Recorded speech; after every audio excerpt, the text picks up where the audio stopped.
L'homme soupçonné d'avoir tué 3 Kurdes vendredi à Paris a été mis en examen et placé en détention provisoire ce lundi.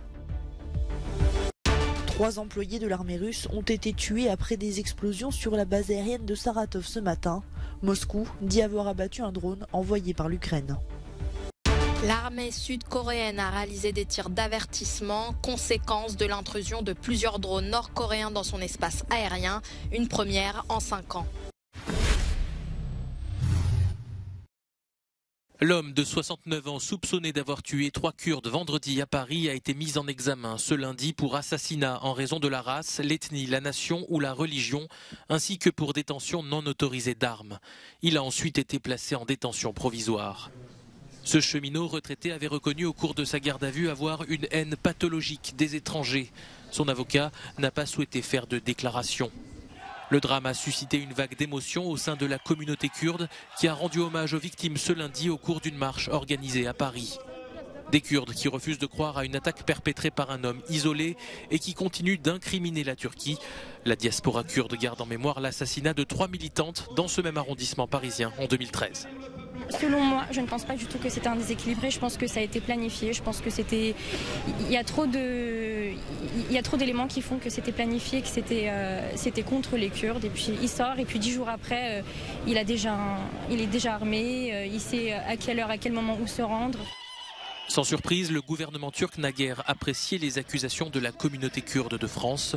3 jours après l'attaque, Ankara a convoqué l'ambassadeur de France en Turquie pour exprimer son mécontentement face à ce qu'il considère comme de la propagande anti-Turquie lancée par les cercles du PKK.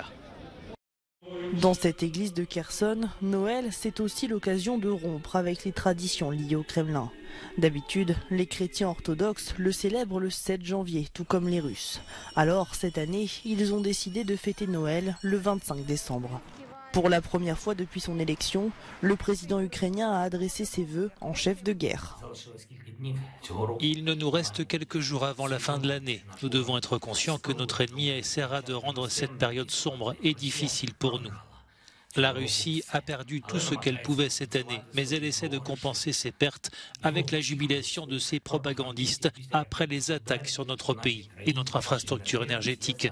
Je sais que l'obscurité ne nous empêchera pas de mener les occupants à leur nouvelle défaite, mais nous devons être prêts à tous les scénarios. Dans une interview accordée à la télévision d'État, Vladimir Poutine a déclaré que son pays était prêt à négocier des résultats acceptables avec l'Ukraine. Le chef du Kremlin conserve sa ligne.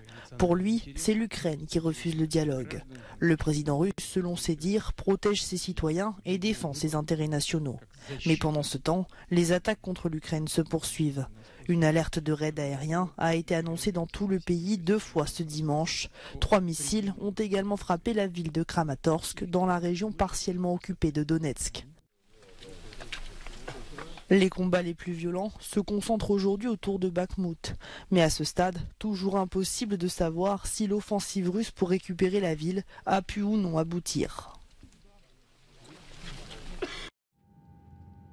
Très tôt ce matin, des médias ukrainiens et russes ont fait état d'explosions près de la base militaire de Saratov, à moins de 370 km à l'est de la frontière russe avec l'Ukraine. Le gouverneur régional a publié un communiqué sur Telegram affirmant qu'un drone ukrainien avait été abattu par des systèmes de défense aérienne, mais que 3 militaires avaient été mortellement blessés après la chute des débris. En revanche, aucun équipement de l'aviation russe n'a été endommagé selon le ministère de la Défense. C'est la 2e fois ce mois-ci que l'aérodrome est pris pour cible. Le 5 décembre dernier, Moscou avait déjà dénoncé des attaques de drones menées par Kiev. La riposte de Séoul ne s'est pas fait attendre. L'armée sud-coréenne a réalisé des tirs d'avertissement avec ses avions de chasse et des hélicoptères de combat. Une réponse militaire après l'intrusion de plusieurs drones nord-coréens dans l'espace aérien de son voisin. Une première depuis 5 ans. Un porte-parole de l'armée sud-coréenne ne précise pas pour l'heure si ces drones ont été abattus. Cette violation de notre espace aérien est une provocation claire de la Corée du Nord. Les drones sont petits, 2 mètres à peu près, et ils volaient près d'une zone urbaine. Et l'autre drone se trouvait autour de la zone de Gangwon-do. Notre armée s'est défendue immédiatement. Une incursion qui intervient dans un contexte de tension accrue alors que Pyongyang a réalisé une série d'essais d'armement sans précédent cette année.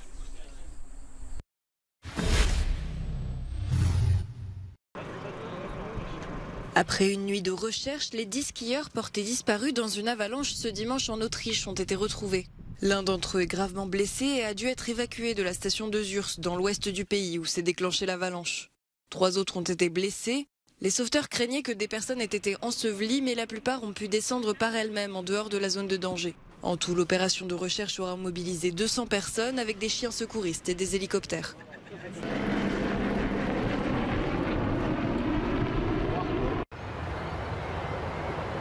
La police du Merseyside a été appelée vers 23h50 ce samedi après plusieurs coups de feu. Une fusillade dans un pub du nord-ouest de l'Angleterre à la veille de Noël. Une jeune femme de 26 ans est décédée. Au moins 4 autres personnes ont été blessées. La police a d'abord poursuivi un homme armé mais n'a finalement arrêté aucun suspect. Les enquêteurs sont toujours à la recherche de témoins, de vidéos de téléphones portables ou d'images de télévision pour comprendre ce qu'il s'est passé. Dans le nord-ouest de l'Espagne, un bus a chuté d'un pont jusque dans une rivière en contrebas. Le bilan est de 7 morts, dont une femme et son fils. Le chauffeur et une autre passagère ont miraculeusement survécu. Le drame s'est produit samedi soir à Cerdedo Cotobade, une petite ville de Galice située non loin de la frontière avec le Portugal. Les opérations de secours ont été compliquées par les fortes pluies. Les circonstances de l'accident restent à ce stade inconnues. Le bus reliait les villes de Lugo et Vigo sur la côte atlantique du pays. La bande de Gaza est de nouveau inondée pour la 2e fois cette année. Une première période d'intenses pluies avait fait monter le niveau des eaux dans les rues et les maisons de Gaza en novembre. Plus de 280 000 Gazaouis vivent dans des zones inondables d'après un plan de gestion des risques de 2018, soit 1/7 de la population. Le réchauffement climatique est en partie responsable, mais la cause principale provient des infrastructures. La majorité sont insuffisantes pour lutter contre les infiltrations d'eau et le budget nécessaire pour les améliorer est siphonné par les réparations des dégâts liés au conflit avec Israël. Une tempête hivernale continue de s'abattre sur une partie des États-Unis, comme ici à Buffalo, dans l'État de New York, l'un des plus touchés. Des chutes de neige massives associées au vent et au froid polaire ont créé d'importantes congères, paralysant de nombreux habitants et automobilistes, y compris les services de secours. Un dernier bilan faisait état d'une trentaine de morts à travers le pays. Par ailleurs, plusieurs dizaines de milliers de foyers sont privés d'électricité dans l'Est. Dans les aéroports, des milliers de vols ont dû être annulés en pleine période des fêtes de fin d'année. En fin de semaine, les températures ressenties ont dépassé par endroits les moins 50 degrés. Nous sommes dans une guerre avec la nature, explique la gouverneure de l'État de New York. Elle nous a frappés de toutes ses forces jeudi soir, vendredi, samedi et le matin de Noël. Elle restera comme la tempête la plus dévastatrice de la longue histoire de Buffalo, qui a connu de nombreuses batailles et de nombreuses tempêtes majeures.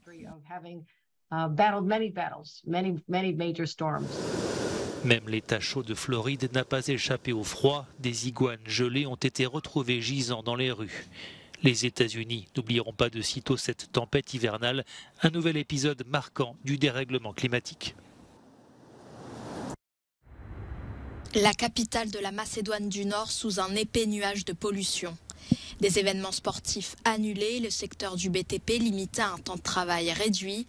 Voilà des mesures d'urgence prises par les autorités à Skopje et dans 3 autres villes du pays, après que le niveau de pollution ait dépassé 28 fois le niveau maximal établi par l'OMS, un air qui devient irrespirable pour beaucoup de résidents.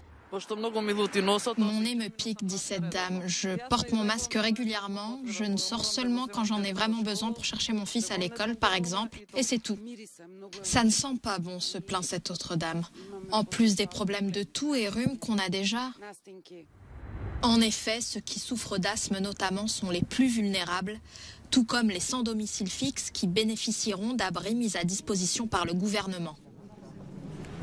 La pollution industrielle et automobile ainsi que le chauffage au fioul seraient les causes de ce nuage de fumée, un phénomène qui hisse la capitale Skopje au rang de 3e ville la plus polluée au monde.